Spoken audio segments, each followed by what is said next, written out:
Good morning, guys. So, what we're doing today is we're looking at task two. This is just an example for task two. So, for task two, it said that you could choose an item from your home, a vegetable, a pepper, or any vegetable that you might have, but pepper would just be the most interesting.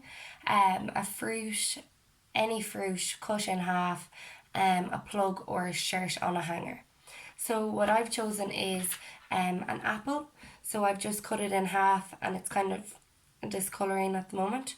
If you are bothered by the discoloration of the apple, you could put a bit of lemon juice on it. That should stop the discolouring from it.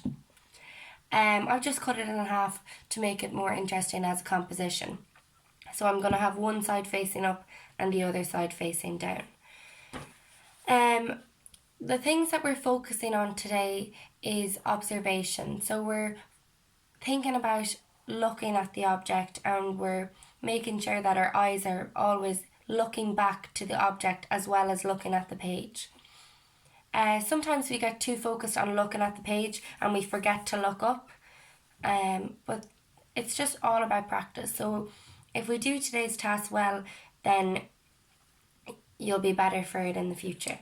So the first thing I like to do when I'm doing a tonal study is I like to do a quick outline with a light pencil of the object. So I just quickly outline the shapes that I can see in front of me. So I'm always looking back up to the object in front of me.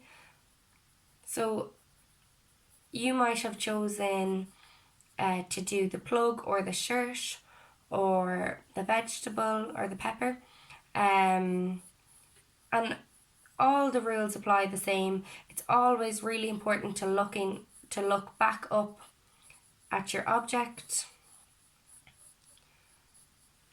So what I'm doing here is just going over my lines to create a nice representation of the apple in front of me. So as you can see, even here, I've originally drawn this line and then decided that it needed to be bigger when I looked up.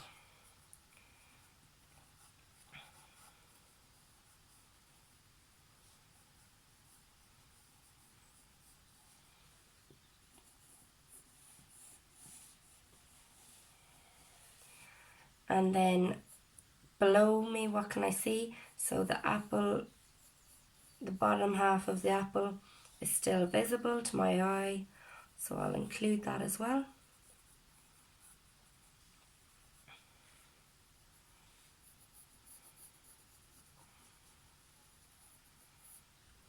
And then don't forget about the shadow that's created. So if you have a window or maybe a light or a lamp, you could place it beside your still life and kind of position it so that there's a nice shadow casted from it. And now I'm just moving on to the outline of the other half of the apple. It's kind of like a dome shape, so it is. So I'm just lightly, it's just a really quick kind of outline that we want to create. It's just to give ourselves a guideline of what we're working with, because sometimes a white page can be quite intimidating and it's nicer to just get started as quick as you can instead of thinking, where will I start, what will I do, how will I do it. Pick a spot, just lightly outline it and just get into it. That's just what I find is the best way to go about it. So the things that you might need to have out in front of you are your pencils, some colouring pencils if you want to include colour into your tonal study. I'm just going to rub out the outline that I don't want to look at.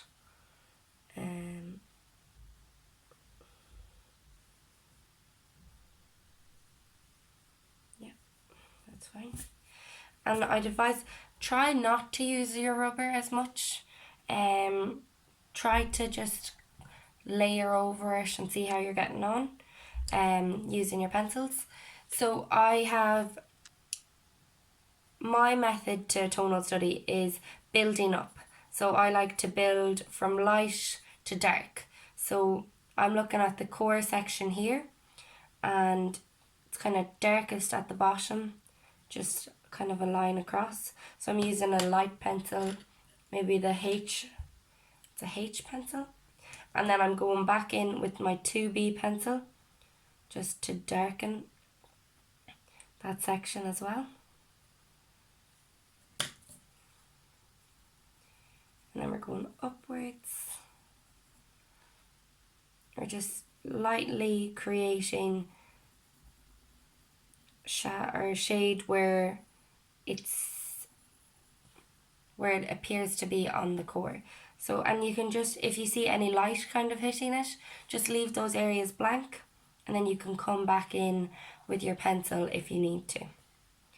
And up the top it seems darker there. And at the side where the sun isn't hitting this side, so it's darker on this side.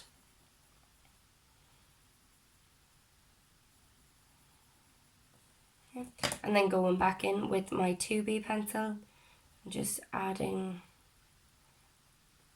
the darkness to it.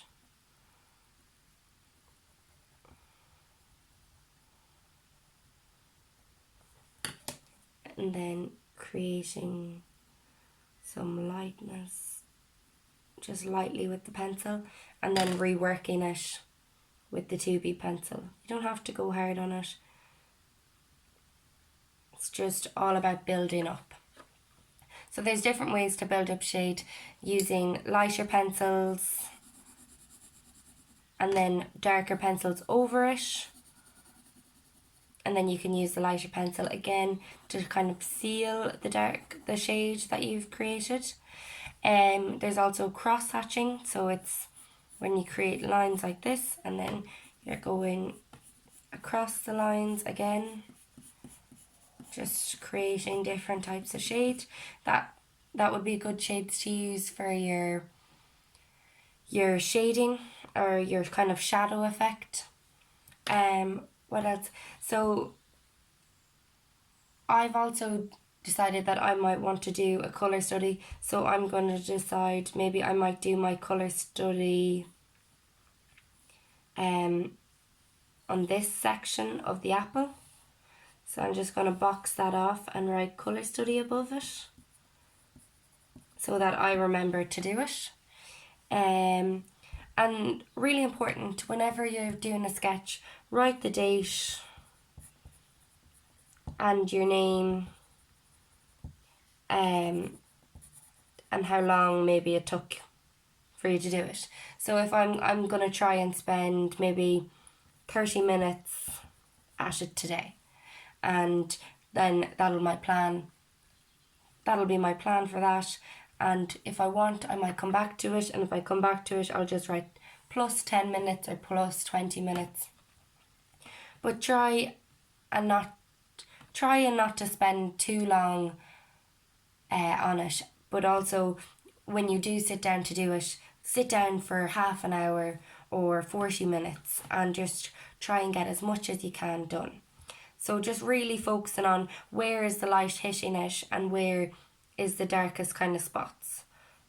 So you'll know straight away by looking at your object where is the light hitting it and where is there kind of a darker line or darker sections of the object.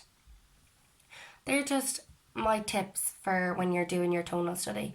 If you have any more questions about it, just let me know on Teams, or you can send me an email at art.room@cmballygar.ie. I have it all in the document as well for you, so it should be easy to find.